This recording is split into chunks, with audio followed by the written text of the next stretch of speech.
Bonjour, aujourd'hui nous allons nous poser la question de savoir comment les minéraux sont réellement bien assimilés afin de choisir nos compléments alimentaires en toute connaissance de cause. Normalement, ce sujet est traité en cours dans mes formations, mais je me suis dit que dans le contexte actuel sanitaire, on observe une ruée vers les compléments alimentaires, pensant qu'ils allaient nous donner une meilleure résistance au virus. Mais est-ce que vous savez vraiment si ces compléments alimentaires contiennent des minéraux, par exemple, assimilables, et vous allez en retirer un bénéfice sur le plan cellulaire. Eau minérale, compléments alimentaires, produits marins, légumes, fruits, où trouver les minéraux les plus assimilables? Bonjour et bienvenue dans Réflexion naturopathique. Vous vous intéressez à la santé, aux médecines alternatives, vous cherchez à améliorer votre hygiène de vie, à acquérir les outils pour devenir acteur de votre santé, mais vous vous sentez parfois perdu au milieu des informations contradictoires que l'on trouve dans ce domaine. Alors bienvenue sur Réflexion naturopathique, le podcast qui apporte un éclairage nouveau et approfondi sur les questions de santé, de bien-être et de développement personnel. Si les vendeurs d'eau minérale appuyés par les médecins mettent en valeur leur richesse en minéraux et en font des alicaments pour lutter contre d'éventuelles carences, les physiologistes, au contraire, nous expliquent que nous ne pouvons pas assimiler correctement ces minéraux de par leur état inorganique. D'autre part, de nombreux facteurs de notre vie moderne sont source de carences minérales et le marché du complément alimentaire communique régulièrement sur cette quasi-nécessité de se complémenter aujourd'hui. La grande étude qui avait lieu dans les années 90, qui s'appelait Suvimax, a même montré des apports insuffisants de la population française en quasiment tous les micronutriments. Je parle en zinc par exemple, en magnésium ou même en fer pour les femmes. Toutes les études nous expliquent aujourd'hui que nous sommes carencés. Il nous manque du calcium, du magnésium, du cuivre, etc. Et tout est fait donc pour nous pousser à la consommation de compléments alimentaires.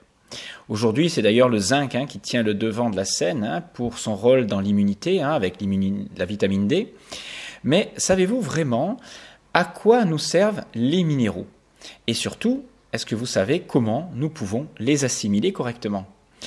Alors, au-delà des problématiques de carence éventuelles, nous allons tenter de répondre aux questions que l'on peut se poser autour de l'achat d'un complément alimentaire et bien sûr de savoir si les minéraux contenus dans les eaux minérales sont réellement utilisables, utiles pour notre corps.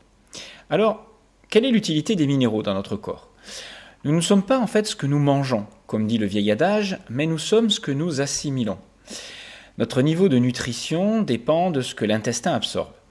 Sans une absorption suffisante de minéraux, il serait totalement impossible de faire fonctionner notre organisme avec toutes ses fonctions enzymatiques pour gérer la transformation des protéines, des glucides, des lipides. Donc les minéraux ont un rôle majeur et sont appelés ainsi d'ailleurs les minéraux majeurs car ils exigent des apports supérieurs à 100 mg par jour. Alors il en existe 7 différents, le calcium, le magnésium, le potassium, le phosphore, le soufre, le sodium et le chlore. Et puis à côté de cela, il y a les oligoéléments qui sont appelés ainsi car on les trouve à l'état de traces, c'est-à-dire nanoparticules, de particules beaucoup plus fines, qu'ils représentent ensemble moins de 15 grammes de la masse corporelle totale. On en dénombre une quinzaine, enfin 15, parmi lesquels on trouve le fer, le zinc, le fluor, le cuivre, l'iode, le chrome ou le sélénium. Alors, tous ces minéraux exercent 3 grandes fonctions de base dans l'organisme. Ils assurent la croissance et la maintenance du tissu corporel, ils sont très polyvalents. Par exemple, le calcium participe à la fois au fonctionnement du système nerveux, à la coagulation du sang, à la contraction du muscle cardiaque. Mais il n'est pas plus important que le bore ou le sélénium. Chacun a sa fonction. Si on parle surtout du calcium, c'est parce qu'il a une fonction de structure, il est très important dans l'organisme, mais il n'a pas de plus grande valeur qu'un autre. Les minéraux préservent aussi l'intégrité cellulaire et permettent d'atteindre l'équilibre acido-basique et de jouer des rôles de fonction réductrice, oxydoréductrice dans l'organisme qui régule la perméabilité de la membrane cellulaire et l'irritabilité des tissus. Donc des rôles très particuliers au sein de la cellule. La troisième grande fonction des minéraux est liée à la génération d'énergie. Pour fabriquer de l'ATP, la molécule énergétique, il faut disposer de calcium, de magnésium, de phosphore, de manganèse, de vanadium, etc.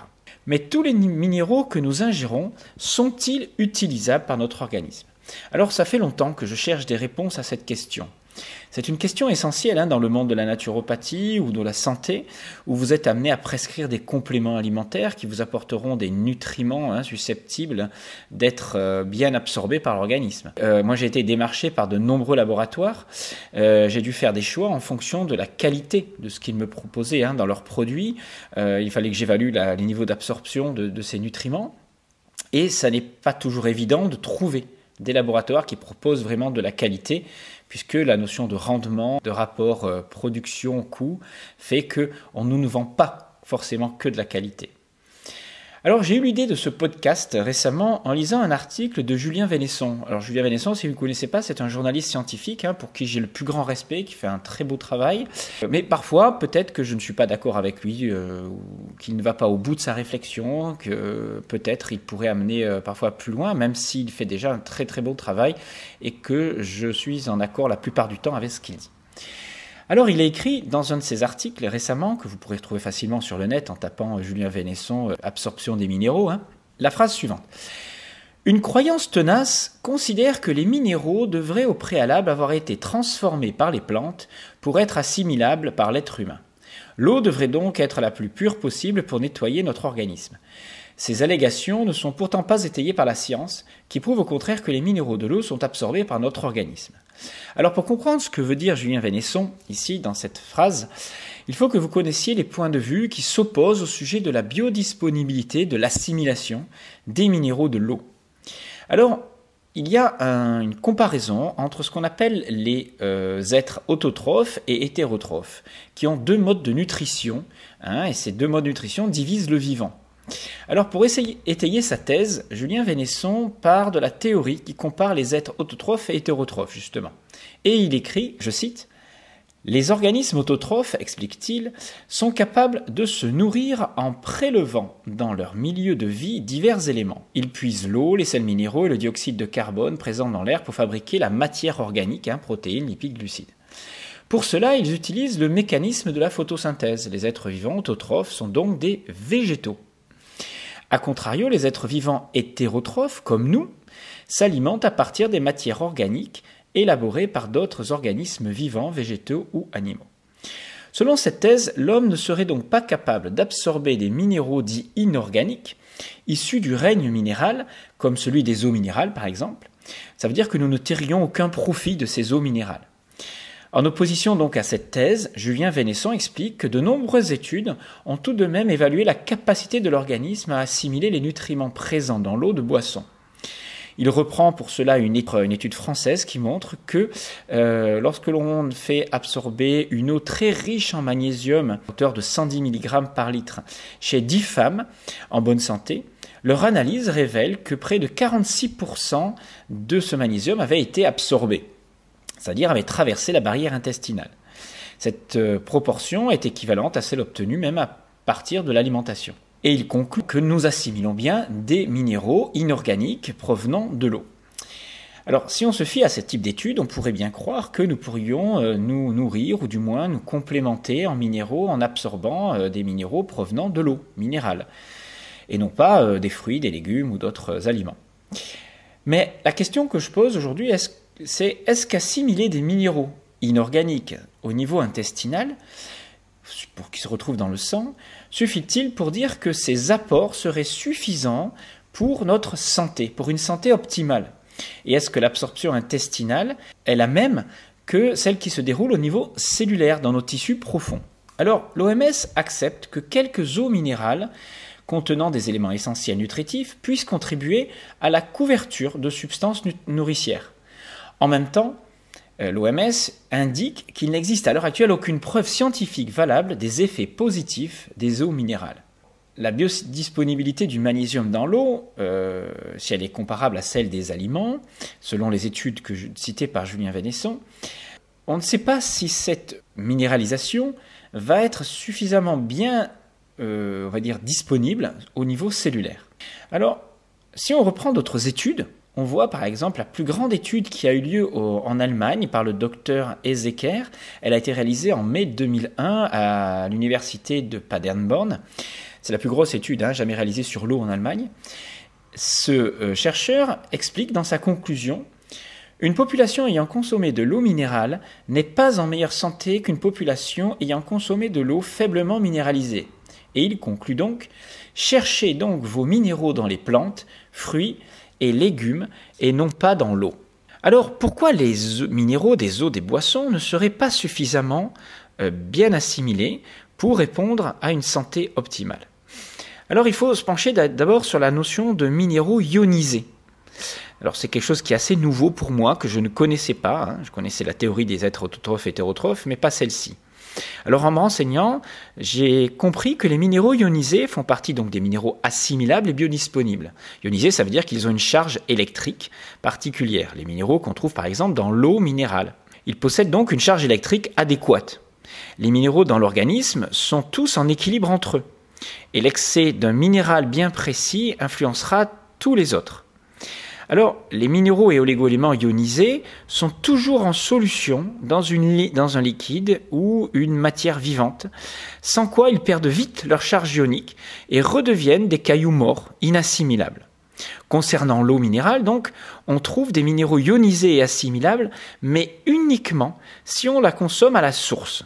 C'est-à-dire, dès qu'il y a un passage de l'eau de source dans l'usine pour l'embouteillage ou dans le système de tuyauterie interminable dans lequel est acheminée l'eau qui arrive à votre robinet, eh bien, cette charge électrique disparaît. D'où les propriétés perdues de ces eaux et le fait que ces minéraux deviendraient inassimilables. Alors, moi je n'ai pas pu vérifier réellement cet aspect, et il est vraiment difficile de le vérifier, mais je pense que si l'on devait être amené à croire à cette théorie, et j'y pense qu'elle est juste, on pourrait imaginer que des minéraux dits inorganiques, c'est-à-dire à l'état minéral pur, puissent suffire à nous complémenter. Pour cela, il suffirait par exemple de prendre des cailloux, de la craie, de l'argile, de la sucer, de la boire, et puis on aurait couvert tous nos besoins en minéraux, puisque leur concentration en minéraux est très importante. Mais vous comprendrez bien que sucer des cailloux, boire de l'argile, ne suffit pas à être, on va dire, complémenté, nourri correctement en éléments minéraux. Alors, pour mieux comprendre ce qui nous est le plus profitable en termes minéral, il faut revenir à la thèse développée par Vénesson en début de ce podcast. Voici ce que dit en fait la biologie. La source primaire des minéraux, là où nous la cherchons, pour tout système biologique est le sol. Et l'on sait que seuls certains micro-organismes et certaines plantes sont capables d'extraire ces métaux, ces ions du sol au moyen d'acides humiques, qui ont pour rôle d'enrober ou de chélater, on reviendra sur ce terme, c'est-à-dire enrober les minéraux pour les rendre assimilables, afin qu'ils puissent donc aisément franchir la paroi cellulaire qui est de nature hydrophobe et donc parfaitement étanche aux ions hydratés. C'est-à-dire que des ions hydratés, simplement en suspension, ne traverseraient pas la barrière, la membrane de nos cellules. Par contre, au niveau intestinal, il semblerait que franchir la barrière intestinale ne semble pas poser beaucoup de problèmes pour les minéraux, quelle que soit leur origine ou leur état. La muqueuse intestinale, en fait, est-elle équipée, elle est semi-perméable, et elle est relativement bien équipée de systèmes à pompe à protons, etc., de systèmes actifs pour transférer ce minéral. Néanmoins, elle est d'une charge positive, la surface de la muqueuse intestinale a une charge électrique positive, et pour faciliter l'assimilation des minéraux qui ont aussi une charge positive pour la plupart, il faudrait ce système de chélation, d'enrobage qui pourrait se faire. On y reviendra juste après. Alors vous avez peut-être aussi entendu parler de la théorie de l'état colloïdal. Alors, c'est quelque chose qui n'est pas assez évident puisque c'est la biologie quantique qui a permis de découvrir cette notion-là. Le terme colloïdal, colloïde, signifie semblable à une colle. Une solution colloïdale désigne par exemple un milieu stable constitué d'eau et de particules en suspension. Ces particules sont de taille minuscule, c'est-à-dire de l'ordre d'une nanoparticule, et ces colloïdes sont facilement absorbés de par cette taille minuscule par notre organisme. La biologie quantique met en évidence d'ailleurs que le corps humain est composé dans sa grande partie de particules colloïdales. L'état colloïdal, c'est donc l'état naturel. Dans tous les milieux vivants, tous les minéraux, que ce soit ceux des fruits, des légumes frais, ceux qu'on trouve dans notre sang, sont donc à l'état colloïdal. Et pour que l'organisme puisse absorber et utiliser les minéraux, ils doivent se retrouver à l'état colloïdal. Les micronutriments donc colloïdaux sont donc de même nature que les cellules auxquelles ils sont destinés et de ce fait, ils possèdent une biodisponibilité intégrale et complète. Le problème, c'est que dans nos eaux minérales, les minéraux contenus dans ces eaux ne sont pas à l'état de colloïdes, ni dans les bouteilles, ni une fois arrivés au robinet. Donc, leur niveau d'assimilation, d'absorption au niveau cellulaire va être de moins bonne qualité, voire inexistant.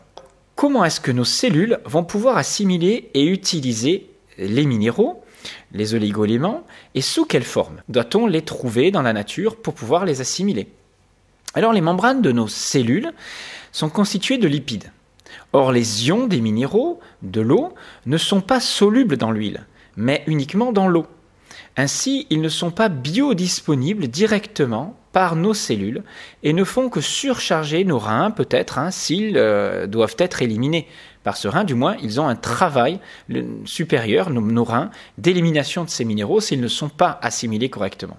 Au niveau de nos cellules, on va trouver donc des sels inorganiques, que ce soit des chlorures, des sulfates, des carbonates, quand vous entendez parler de chlorure de sodium, carbonate de calcium, etc. Ce sont des minéraux hydrosolubles, c'est-à-dire solubles dans l'eau, parce qu'ils sont ionisés. Mais ils ne peuvent donc pas traverser la membrane cellulaire pour deux raisons. 1. La paroi est chargée positivement, ce qui interdit aux minéraux et oligo-éléments positifs, comme le zinc, le calcium, le magnésium, etc., le phosphore, de traverser cette barrière, puisque deux charges positives vont se repousser. Ça, c'est de la chimie basique. D'autre part, on vient de dire que cette membrane cellulaire, elle est constituée d'acides gras. Et seules les substances donc liposolubles, qui sont solubles donc dans les graisses, pourront traverser cette barrière. Or, on sait que ce n'est pas le cas de ces sels inorganiques qui sont hydrosolubles. Donc, pour pouvoir être correctement assimilés par notre corps, les minéraux ingérés sous forme de molécules dites inorganiques, celles qui sont à l'état minéral pur, doivent tout d'abord être transformés sous forme organique pour être ensuite assimilés. Et tout ça, ça se fait dans un premier temps au niveau du tube digestif. La solubilité et la disponibilité dans l'intestin peuvent varier fortement. Pour assimiler ces minéraux inorganiques, donc le métabolisme doit en outre, en les digérant, les lier à des structures d'acides aminés. On appelle ça, ce processus qui est assez complexe, la chélation. Pour pouvoir donc traverser la membrane cellulaire lipidique, il faut que les ions se lient à des acides aminés qui vont servir de transporteurs. On appelle ça des ligands qui vont jouer ce rôle de faire traverser les minéraux de l'extérieur de la cellule vers l'intérieur de la cellule. C'est ce qu'on appelle donc la chélation. C'est sous cette forme donc chélatée que l'assimilation intestinale est améliorée, mais surtout que l'assimilation au niveau cellulaire devient possible. C'est pourquoi les minéraux, déjà couplés à une substance organique, les chélateurs, qui sert de transporteur, sont nettement plus assimilables et biodisponibles. Alors ce procédé de chélation, il existe dans la nature et nous pouvons ingérer des minéraux qui ont déjà été chélatés. Et d'ailleurs, les fabricants, on verra, fabriquent des ligands qui permettent d'assimiler de façon bien meilleure tous ces minéraux. Le résultat, donc, une spectaculaire augmentation de l'absorption et donc de la biodisponibilité. Un avantage donc supplémentaire et très important dans notre capacité à nous minéraliser. Cette chélation, elle protège le minéral de l'oxydation et ainsi ces minéraux que nous assimilons qui sont bien chélatés ne réagissent pas comme des radicaux libres en augmentant l'oxydation au niveau cellulaire de notre organisme. Donc, ils peuvent à ce moment-là accomplir beaucoup mieux leurs tâches et ne constituent pas des sortes de poisons qui accélèrent les processus de vieillissement en libérant beaucoup de radicaux libres. Pour conclure, il faut bien comprendre que dans la nature, on trouve les minéraux assimilables, chélatés, surtout dans les végétaux ou les produits animaux. Toutes les parties, par exemple, du végétal contiennent des minéraux, des oligo-éléments, des vitamines qui sont chélatés, que ce soit au niveau des feuilles, des racines, des tiges ou du fruit, ou dans les animaux qui contiennent beaucoup de protéines. On va trouver des minéraux qui sont associés à des acides aminés et qui sont donc très assimilables.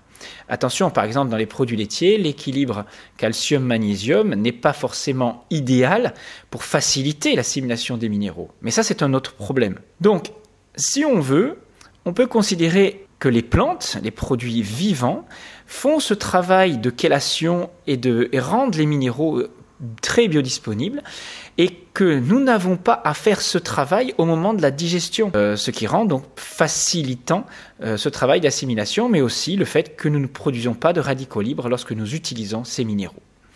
Donc, pour conclure cette première partie sur l'assimilation des minéraux, je dirais que les minéraux contenus dans l'eau ou à l'état minéral inorganique ne sont pas directement assimilables.